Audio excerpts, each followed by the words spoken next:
Alors bonjour à tous, heureux de vous retrouver ce matin autour de la parole de Dieu. Aujourd'hui, je vous propose de débuter une nouvelle série de prédications sur ce que nous appelons les paraboles du royaume. J'aimerais que nous puissions plonger pendant quelques semaines dans l'univers des paraboles, du moins dans l'univers de certaines paraboles. J'ai intitulé cette série des paraboles pour dire le royaume. On sait que Jésus a prêché le royaume de Dieu. Le royaume de Dieu, ça a été au cœur, au centre de sa proclamation et de son enseignement, même de son activité. On ne peut pas bien comprendre les évangiles si on fait abstraction de cela, du royaume de Dieu. On ne peut pas non plus bien comprendre les évangiles si on ignore les paraboles de Jésus. On sait que Jésus a parlé en paraboles, ce n'est pas contesté, c'est un fait historique, et les paraboles sont très importantes dans les évangiles. D'ailleurs, un commentateur biblique dit ceci en ce qui concerne les paraboles. Il dit « Alors que la croix a constitué le moyen de la rédemption, les paraboles ont constitué le moyen de la révélation. » Il faudrait sans doute apporter quelques nuances à cette déclaration parce que la révélation divine ne s'est pas faite seulement qu'au moyen de paraboles, mais quand même, ça en dit beaucoup sur l'importance des paraboles dans la vie et le ministère de Jésus. On sait qu'il y a beaucoup de paraboles dans les évangiles, une trentaine, une quarantaine, ça dépend des auteurs, ça dépend de la façon dont on définit une parabole, de façon large ou étroite, mais peu importe leur nombre exact, je veux surtout regarder avec vous ce matin au cours des prochaines semaines certaines paraboles en particulier, celles qu'on appelle les paraboles du royaume. On retrouve ces paraboles à deux endroits, dans l'évangile de Matthieu au chapitre 13 et dans l'évangile de Marc au chapitre 4. Marc nous rapporte 4 paraboles du royaume alors que Matthieu nous en rapporte 8. Dans notre série, nous allons nous concentrer sur la liste de Matthieu, étant donné que c'est celle qui est la plus longue et la plus complète. Alors, ces paraboles sont les suivantes. La parabole du semeur, la parabole de l'ivraie et du bon grain, la parabole du grain de sénévé ou de la graine de moutarde, la parabole du levain, la parabole du trésor caché, la parabole de la perle grand prix, la parabole du filet et des poissons, et finalement la parabole du maître de maison. Nous n'allons pas regarder tout de suite la première parabole, la parabole du semeur. J'aimerais plutôt m'attarder, pour débuter cette série, sur un texte qui nous apparaît assez obscur, un peu énigmatique, un passage en tout cas qui suscite bien des questions et qui nous laisse perplexes, qui nous rend même, je dirais, inconfortables. Ça concerne le pourquoi des paraboles. Pourquoi Jésus parle-t-il en parabole? Quelle est la fonction de ce qu'on appelle le parler parabolique? Alors, pour répondre à cette question, je vous invite à lire avec moi un passage que l'on retrouve dans l'évangile de Matthieu, chapitre 13. Je vous lis les versets 1 à 3 et les versets 10 à 17. Ce même jour, Jésus sortit de la maison et s'assit au bord de la mer. Une grande foule s'étant assemblée auprès de lui, il monta dans une barque et il s'assit. Toute la foule se tenait sur le rivage. Il leur parla en parabole sur beaucoup de choses. Les disciples s'approchèrent et lui dirent « Pourquoi leur parles-tu en parabole ?» Jésus leur répondit « Parce qu'il vous a été donné de connaître les mystères du royaume des cieux et que cela ne leur a pas été donné. Car on donnera à celui qui a, et il sera dans l'abondance. Mais à celui qui n'a pas, on ôtera même ce qu'il a. C'est pourquoi je leur parle en parabole, parce qu'en voyant, ils ne voient point, et qu'en entendant, ils n'entendent ni ne comprennent.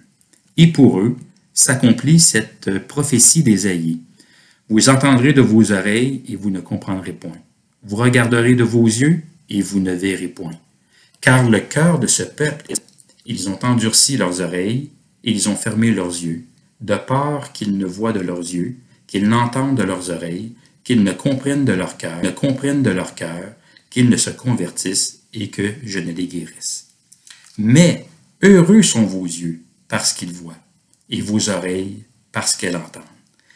Je vous le dis en vérité, beaucoup de prophètes et de justes ont désiré voir ce que vous voyez et ne l'ont pas vu, entendre ce que vous entendez et ne l'ont pas entendu.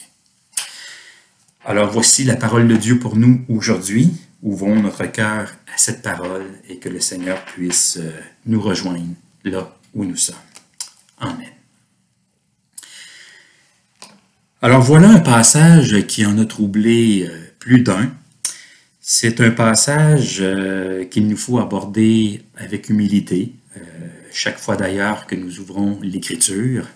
Il y a de ces passages qui sont plus difficiles à comprendre, plus difficiles à interpréter, et le passage d'aujourd'hui fait partie de ceux-là. Mais quand même, je vous propose que nous puissions le regarder et tenter de comprendre de quoi il s'agit. Lorsqu'on lit ce texte, l'impression rapide qui s'en dégage, je dis bien que c'est une impression, c'est que Jésus parle en parabole pour ne pas être compris. On dirait qu'il ne souhaite pas la conversion de ses auditeurs, qu'il ne veut pas qu'ils se tournent vers Dieu dans la repentance et la foi. On a l'impression que tout cela est dû à un décret divin. Vous savez, pour plusieurs personnes, certaines personnes ont tendance à utiliser le fait que Jésus ait parlé en parabole pour mettre de côté l'Évangile, pour ne pas le considérer.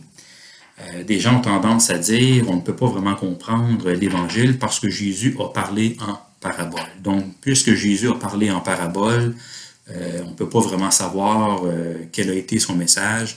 Alors, c'est une façon de démissionner de l'Évangile. C'est comme trop compliqué à comprendre. Mais Jésus veut-il vraiment rendre son propos hors de portée ou volontairement insaisissable? Je ne pense pas. Et cela pour au moins 3 raisons. D'abord, il faut garder à l'esprit que la proclamation du royaume de Dieu, c'est une proclamation que Jésus adresse à tous. Jésus souhaite que tout le monde puisse entendre la proclamation du royaume de Dieu et que tous se convertissent. Il dit, au tout début de l'évangile de Matthieu et de l'évangile de Marc, « Le royaume de Dieu s'est approché, repentez-vous et croyez à la bonne nouvelle. » Jésus lance son appel à tous, sans aucune distinction, sans aucune discrimination. Ce que Jésus souhaite, c'est que tous reconnaissent qu'en lui, Dieu est à l'œuvre pour apporter le salut. Ensuite, dans les Écritures, on voit bien que ce que Dieu souhaite, c'est la conversion des pécheurs. Il y prend même plaisir. C'est ce qu'on voit dans le livre du prophète Ézéchiel, au chapitre 33, le verset 11. Dieu dit « Je suis vivant, dit le Seigneur, l'Éternel. Ce que je désire, ce n'est pas que le méchant meure, c'est qu'il change de conduite et qu'il vive. Revenez, revenez de votre mauvaise voie. Et pourquoi mourriez-vous, maison d'Israël? » Alors qu'on voit que Dieu prend plaisir à la repentance, à voir des gens venir vers lui. Dieu ne souhaite pas la mort, mais la vie. Finalement, il faut bien comprendre la fonction d'une parabole. Il faut savoir comment ça marche. Quelle est l'utilité d'une parabole? Souvent, quand on pense aux paraboles, on pense à une fonction purement pédagogique. On se dit que Jésus a parlé en parabole pour illustrer son enseignement, pour clarifier un point ou pour répondre à une question. Et parfois, c'est bien le cas.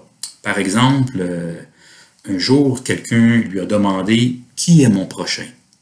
Bien, plutôt que de répondre directement à la question, ce que Jésus aurait pu faire, il choisit plutôt de raconter une histoire, là qu'on appelle la parabole du bon Samaritain.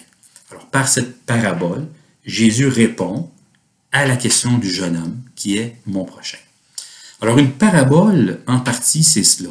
C'est une histoire racontée, tirée de la vie courante, qui a pour but de communiquer une vérité spirituelle, morale ou religieuse. Une parabole, ça frappe l'imagination, ça se grave dans notre mémoire, ça suscite la réflexion, l'introspection, le questionnement, même longtemps après avoir été entendu. Alors oui, c'est vrai, au moyen de paraboles, Jésus aborde une panoplie de thèmes variés, la prière, la vigilance, la compassion, l'amour, la gérance des biens matériels, etc., etc., pour dévoiler toute la richesse et les dimensions propres au royaume de Dieu qu'il annonce. Alors, c'est ce qu'on appelle la fonction pédagogique.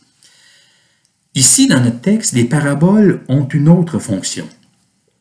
Comme je l'ai mentionné, Jésus prêche le royaume de Dieu à tous. Il veut la conversion de tous. Il a un souci missionnaire. Mais en même temps, il doit faire preuve de jugement. Jugement dans le sens de discernement, d'intelligence, de lucidité. C'est que Jésus voit bien que tous ne sont pas ouverts à son message. Il voit bien qu'il y a des gens qui sont indifférents, fermés, voire endurcis face à sa personne. Jésus rencontre de l'opposition, alors il doit faire preuve de discernement pour savoir à qui révéler les mystères du royaume de Dieu. Il ne veut pas les révéler à tous, il ne veut pas, on pourrait dire, lancer ses perles au pourceau, pour reprendre une parole que Jésus a déjà prononcée un peu plus tôt dans l'évangile de Matthieu. Le parler parabolique, c'est un procédé, c'est une méthode qui, ici, permet de faire le tri, de départager un auditoire, de discerner entre ceux qui sont spirituellement ouverts et réceptifs de ceux qui ne le sont pas. C'est qu'en parlant en parabole, Jésus présente les vérités du royaume de Dieu de manière voilée, semi-ouverte ou de façon indirecte. C'est un procédé qui lui permet de susciter autour de lui une réflexion, un questionnement, une introspection par rapport à lui et à son message. C'est comme un défi qui est lancé à ses auditeurs, un défi de compréhension, de discernement et de perception spirituelle. Ceux qui sont spirituellement ouverts et réceptifs vont saisir les propos de Jésus. Du moins, ils vont chercher à les comprendre. Ils vont même aller voir Jésus.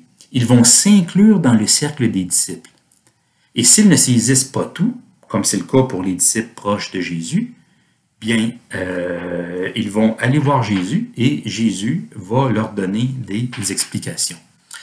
Par contre, pour ceux qui ne sont pas ouverts ou spirituellement réceptifs, pour ceux qui sont autrement dit fermés, indifférents ou endurcis, bien, les propos de Jésus vont demeurer incompréhensibles, énigmatiques, un gros point d'interrogation, et ils ne chercheront pas à saisir les propos de Jésus, ils ne vont pas aller vers lui pour demander des explications. Donc, les paraboles, c'est une sorte de défi lancé aux auditeurs de Jésus. Un défi de compréhension et de discernement spirituel. Et tout va dépendre de leur cœur. C'est que leur compréhension ou leur non-compréhension va dépendre de leur disposition intérieure. Autrement dit, qu'en est-il de leur type de sol dans lequel tombe la semence, la parole du royaume? D'ailleurs, fait intéressant à mentionner, ce dialogue entre Jésus et ses disciples sur le pourquoi des paraboles se situe à un endroit très précis dans le discours parabolique. Ça se situe entre la parabole du semeur et son explication. C'est que dans un premier temps, Jésus présente la parabole du semeur sans l'expliquer. Dans un deuxième temps, il explique pourquoi il parle en parabole. Et dans un troisième temps, il explique le sens de la parabole du semeur. Ce n'est pas anodin, cette façon dont les choses sont rapportées. Ça montre qu'il y a un lien entre l'usage des paraboles et le cœur humain. Donc les paraboles, oui, c'est une communication partielle ou voilée des vérités du royaume de Dieu, mais ces vérités demeurent tout de même accessibles, compréhensibles à ceux et celles qui sont ouverts à Jésus et qui font preuve de réceptivité spirituelle. Pour ceux, par contre, dont le cœur est indifférent, fermé, endurci, bien, ces vérités demeurent voilées, incompréhensibles. Alors, si on garde à l'esprit ces trois éléments-là, le royaume de Dieu est offert à tous, Dieu désire la conversion de tous, il veut donner la vie, non la mort. Et si on garde à l'esprit cette fonction des paraboles, qui sert de défi lancé aux auditeurs de Jésus, un exercice de discernement spirituel, mais ça nous aide à comprendre le passage que nous venons de lire. La structure de ce passage est assez simple. On y retrouve une question, une réponse, une citation et une béatitude. La question des disciples, elle est simple. Seigneur, pourquoi leur parles-tu en parabole? Alors, ils se posent la même question que nous posons aujourd'hui. Il y a là une situation particulière. Jésus est assis au bord de la mer. Une grande foule est rassemblée pour l'entendre. Et là, Jésus décide de leur parler en parabole. De façon un peu plus soutenue que d'habitude, apparemment. Parce que Jésus ne parlait pas toujours en parabole. On n'a qu'à lire, par exemple, le Sermon sur la montagne pour s'en rendre compte. Jésus, parfois, parle en parabole, d'autres fois, non. Ici, il choisit de parler de façon plus soutenue en parabole. Et à ses disciples qui lui demandent cela, bien, Jésus leur répond trois choses. Sa réponse se décline en trois temps. D'abord, il dit à ses disciples, c'est au verset 11, il dit « Parce qu'il vous a été donné de connaître les mystères du royaume des cieux et que cela ne leur a pas été donné. » Cela veut dire que Jésus révèle les mystères du royaume de Dieu à un certain groupe de personnes. Pas à tous, mais à un certain groupe. À qui? À ses disciples seulement. Parce que le « vous » ici, ce sont ses disciples.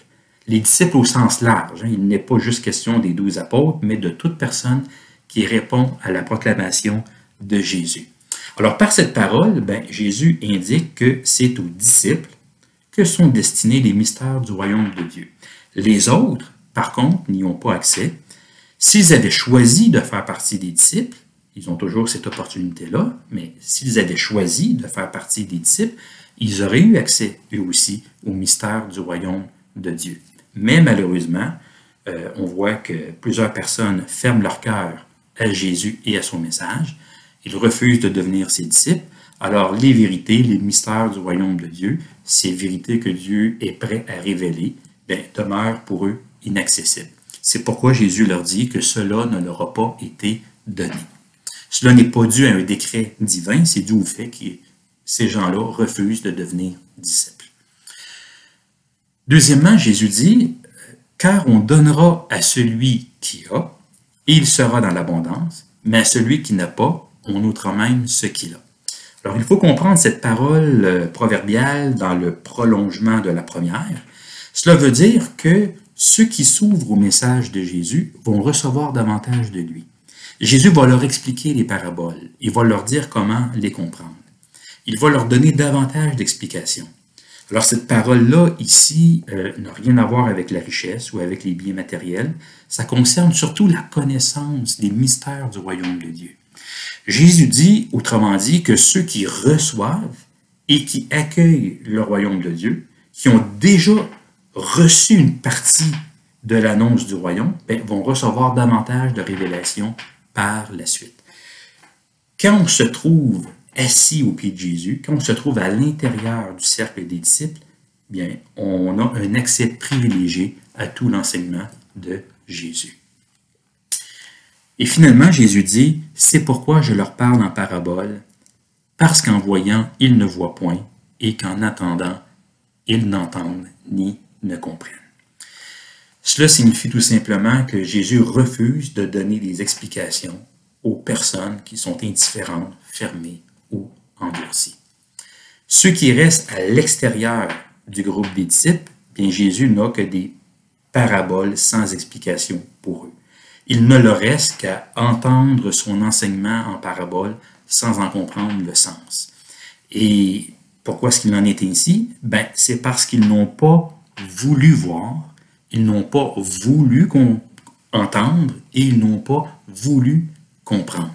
Et c'est pourquoi Jésus introduit cette citation du prophète Ésaïe, ce qu'on voit au verset 14, « Et pour eux s'accomplit cette prophétie d'Ésaïe. Vous entendrez de vos oreilles et vous ne comprendrez point. Vous regarderez de vos yeux et vous ne verrez point. Car le cœur de ce peuple est devenu insensible. Ils ont endurci leurs oreilles et ils ont formé leurs yeux, de peur qu'ils ne voient de leurs yeux, qu'ils n'entendent de leurs oreilles, qu'ils ne comprennent de leur cœur, qu'ils ne se convertissent et que je ne les guérisse. » Alors, Jésus ici est en train de dire que ce qui s'est produit du temps d'Ésaïe, malheureusement, c'est en train de se reproduire. Du temps d'Ésaïe, le peuple de Dieu ne pouvait pas comprendre la parole que Dieu lui adressait via son prophète. Pas parce que le message était déficient, pas parce que le messager était incompétent, mais à cause de l'endurcissement de son cœur. Le peuple de Dieu avait un cœur de pierre, un cœur dur. Donc le message ne passait pas. Bien, Jésus dit que c'est la même chose à son époque. Parce que leur cœur était sensible, leurs oreilles endurcies, leurs yeux fermés, bien, certains auditeurs de Jésus ne peuvent pas comprendre ce que Jésus dit. L'enseignement de Jésus demeure voilé à leurs yeux, incompréhensible à leur esprit, inaccessible à leur cœur. En conséquence, devant cette résistance à son message, Jésus ne cherche plus à les convaincre, ni à les persuader de son message. Il les laisse dans leur endurcissement. Alors, tout ne se passe qu'en parabole pour eux. C'est pourquoi on dit que les paraboles deviennent alors non pas pour eux un signe de révélation, mais un signe de jugement sur l'état de leur cœur. Alors, les paraboles ne créent pas l'endurcissement du cœur humain. Les paraboles révèlent plutôt et confirment l'endurcissement qui est déjà présent. Et le texte se termine par une belle béatitude qui n'est pas sans nous rappeler celle que nous retrouvons dans le Sermon sur la montagne. Donc c'est au verset 16. Jésus dit « Mais heureux sont vos yeux parce qu'ils voient et vos oreilles parce qu'elles entendent. Je vous le dis en vérité, beaucoup de prophètes et de justes ont désiré voir ce que vous voyez et ne l'ont pas vu, entendre ce que vous entendez et ne l'ont pas attendu. » Jésus est en train de leur dire « Heureux ceux qui voient ce qu'ils voient et ceux qui entendent ce qu'ils entendent. » C'est comme s'il disait « Heureux êtes-vous si aujourd'hui vous avez le privilège de voir ce qui se passe, d'entendre ce que vous entendez. » Plusieurs personnes dans l'histoire auraient aimé être ici, à votre place, et bénéficier de cette proclamation, de cette révélation du royaume de Dieu. C'est qu'avec Jésus, on se trouve dans une époque charnière, un temps de transition. C'est qu'avec Jésus, le royaume de Dieu arrive, le temps d'attente est terminé, c'est maintenant le temps désigné. Jésus commence à réaliser les prophètes, les espérances juives, le règne de Dieu fait irruption. Il commence à se manifester, pas dans sa totalité, mais il fait quand même irruption dans le monde. Alors avec Jésus, il y a quelque chose de grand et d'incroyable qui est en train de se passer, mais qui va le voir? Qui va le reconnaître? Bien, ça prend les yeux de la foi et les oreilles de la foi. C'est pour ça que Jésus, on va retrouver cette parole dans le discours parabolique, dans Matthieu 13 et même dans l'évangile de Marc, que celui qui a des oreilles pour entendre, qu'il entende. Jésus invite ses auditeurs à un discernement, à vraiment prendre conscience de ce qui se passe. Alors, heureux sont vos yeux, parce qu'ils voient, et vos oreilles, par ce qu'ils entendent. Qu'est-ce qu'il faut retenir de tout ça? Je mentionne quelques éléments en guise de conclusion. Première chose, les paraboles peuvent nous rapprocher ou nous éloigner du royaume de Dieu, et ça ne dépend pas des paraboles en elles-mêmes, mais de nous, de notre manière de réagir aux paraboles. Tout dépend de notre prédisposition intérieure à l'égard de Jésus et de son message. Comme je l'ai dit, une parabole, c'est comme un défi qui nous est lancé, un défi de compréhension, un exercice de discernement spirituel. Un cœur ne s'ouvre pas ou ne se ferme pas à l'égard de Jésus à cause des paraboles. Ce sont plutôt les paraboles qui permettent de mettre en lumière un cœur qui est soit ouvert ou fermé. Alors le problème, ce ne sont pas les paraboles, mais le cœur humain. Deuxième chose, les paraboles constituent une fenêtre qui nous est donnée pour découvrir la nature, la beauté et la valeur du royaume de Dieu. Les paraboles font partie de la révélation divine. Les paraboles nous invitent en quelque sorte à entreprendre un voyage, à plonger dans l'univers du royaume de Dieu. Il y a des choses à découvrir, il y a des perles, il y a des mystères, il y a des vérités cachées, et c'est ce que nous allons découvrir au cours des prochaines semaines. Alors ne voyons pas les paraboles de Jésus comme étant des obstacles sur le chemin de la foi, mais comme des invitations à chercher, à scruter, à creuser. Voyons-les comme des fenêtres à travers lesquelles nous pouvons mieux voir Jésus et son royaume. Troisième chose, les paraboles nous incitent à un investissement de temps et d'énergie pour comprendre le message de Jésus. Comme je l'ai dit à plusieurs reprises dans les évangiles et même dans le discours en parabole, Jésus dit que celui qui a des oreilles pour entendre, entende. C'est tellement une parole importante. Jésus invite ses auditeurs à un discernement spirituel et cela nécessite parfois et même souvent un investissement de temps, d'effort et d'énergie. Comprendre le message de Jésus, ça demande un effort personnel, une quête spirituelle qui va jusqu'au bout. Notre croissance dans la foi, ce n'est pas juste le rôle du Saint-Esprit. Oui, le Saint-Esprit nous est donné pour que nous puissions mieux comprendre les mystères du royaume de Dieu, mais en quelque part, il y a un investissement de temps et d'énergie qui nous est demandé également. Plus on cherche, plus on trouve, plus on creuse, plus on trouve des perles. Finalement, c'est Jésus qui est la clé des paraboles. C'est lui qui donne les explications. C'est vers lui qu'il faut aller. Ce que Jésus veut, et je pense que c'est peut-être ça qui est le plus important à retenir, ce que Jésus veut, ce que Jésus souhaite, plus que tout, c'est que nous soyons assis dans le cercle des disciples.